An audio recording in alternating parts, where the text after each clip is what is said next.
Hi, I'm David Kroll here for Texas Bar TV, and I'm with Professor Jeremi Suri of the University of Texas, who's just given a presentation on how the Civil Rights Act impacts the world.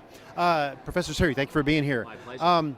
What would you say as a short takeaway? What are the legacies of the Civil Rights Act? Two major legacies. First, the Civil Rights Act changed the image of the United States abroad. In the 1950s, the United States was seen by many people in North Africa, Asia, and elsewhere, places coming out of empire. We were seen as inhospitable to people of different colors, different backgrounds, because of the way we treated people at home. And the Soviet Union used that as propaganda against us. The Civil Rights Act turned the tide against that. It made it clear that our government was committed to treating people equally at home. So that's one positive legacy. The negative legacy of the Civil Rights Act was people became more aware of the ways in which other issues created inequality and discrimination within our society, economic issues, religious issues, cultural issues. So it turned attention away from race toward other issues that, of course, are still major for our society.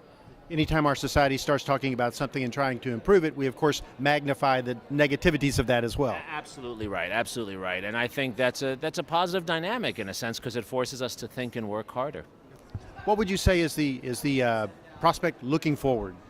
So I think looking forward, we first of all have to remember that what we do at home matters for how we're seen abroad, and what we say at home matters enormously. So our leaders have learned this, but they could learn this a little better, that if we want to be seen as a beacon of democracy, we have to show that at home. That's one lesson. A second lesson is that we have these festering issues we need to address. We are a more racially inclusive society than we were 50 years ago, and the Civil Rights Act is triumphal in that sense, but we have other sources of exclusion that have grown in our society in the last 50 years, economic sources of exclusion, cultural sources of exclusion, educational sources, and we need to address those, because right now many societies look at us and they say, you know, this is not exactly what we want to become, and we need to address that. Well, thank you very much for your time, Professor Suri. This is David Kroll signing off for Texas Bar TV.